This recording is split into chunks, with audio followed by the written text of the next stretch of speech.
نحمده ونصلي على رسوله الكريم أما بعد فأعوذ بالله من الشيطان الرجيم بسم الله الرحمن الرحيم ولا تحسبن الذين قتلوا في سبيل الله أموات بل أحياء عند ربهم يرزقون.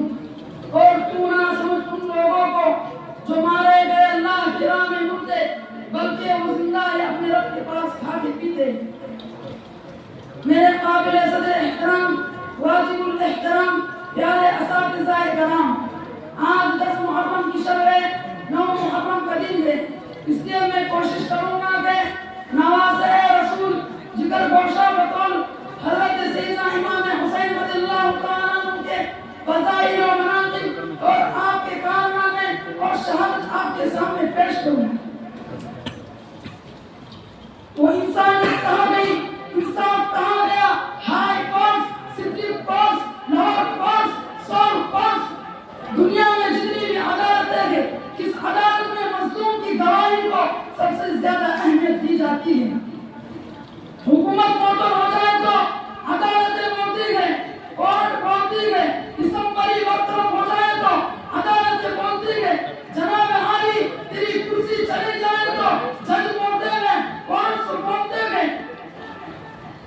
نبی کے نواسے سیدنا امام حسین رضی اللہ تعالیٰ عنہ شہید ہو گئے، 14 صدیاں ہو گئی، ابھی تک کوئی عدالت نہیں بولی، کوئی قانون نہیں بولا، کوئی مفکر نہیں بولا. حضرت معاویہ رضی اللہ تعالیٰ عنہ کی وفات ہو گئی، اس کے بعد یزید تخت امارت پہ بیٹھا،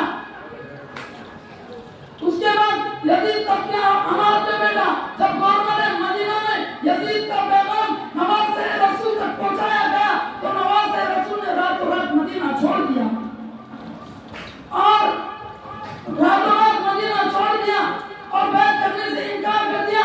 مدینہ منورہ سے مکہ پہنچے، رمضان المبارک کا مہینہ تھا، انہوں نے یہاں پہ 2-3 ماہ قیام فرمایا. اس قیام کے دوران 4 بڑے صحابی حضرت عبداللہ بن مسعود رضی اللہ تعالیٰ عنہ، حضرت عبداللہ بن زبیر رضی اللہ تعالیٰ عنہ، حضرت عبداللہ بن عباس رضی اللہ تعالیٰ عنہ، حضرت عبداللہ بن عمر رضی اللہ تعالیٰ عنہ، یہ 4 بڑے صحابی یہاں موجود تھے. انہوں نے فرمایا تمہارا کیا ارادہ ہے؟ انہوں نے فرمایا میں یزید کے ہاتھ پر بیعت نہیں کر سکتا، کیونکہ کوفہ سے لوگوں کے حدود مکہ مکرمہ میں حضرت امام حسین رضی اللہ تعالیٰ عنہ کو ملے.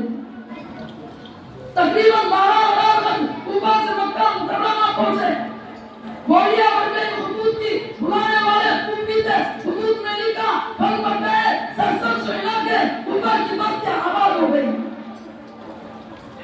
آپ یہاں پر آئے، ہم آپ کو ہمارا امیر بنائیں گے، ہم آپ کے ہاتھ پر بیعت کریں گے، آپ لیت و لحاظ سے کام نہ لیں، آپ سے زیادہ بہتر آدمی کوئی بھی نہیں.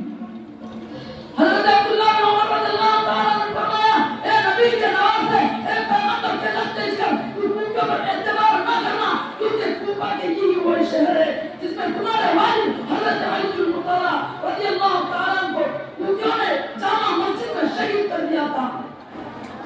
سب سے پہلے تخت خلافت مدینہ سے کوفہ منتقل کیا گیا اور پھر حضرت علی رضی اللہ تعالیٰ عنہ کو کوفہ بلا کر شہید کر دیا گیا.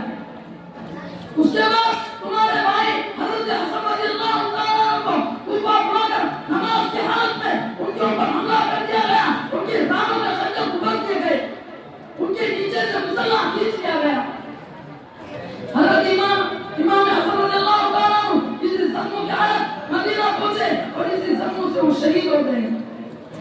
نواسہ رسول نے ان کی ہدایت کو سنا، لیکن اگلے دن 70 آدمیوں کا قافلہ حدود لے کر آیا. کہنے لگے ہم تم پر فدا ہو گئے، ہم تم پر جان دے دیں گے، ہم تم پر مرنے کو تیار ہیں، تمہارے آنے سے ہمارے علاقے میں جشن ہوگا، بس آپ ہمارے ساتھ چلیں. نواسہ رسول نے ان کے حدود پر غور کرتے رہے. حج کا موسم قریب آیا. نواسہ رسول نے اپنے تایازاد بھائی مسلم بن عقیل کو کوفہ روانہ کیا. کہا آپ روانہ کوفہ جائے اور ہاتھ معلوم کر کے آئے. اتنے میں حضرت امام حسین رضی اللہ تعالیٰ عنہ حج کے بعد فوراً کوفہ روانہ ہوئے.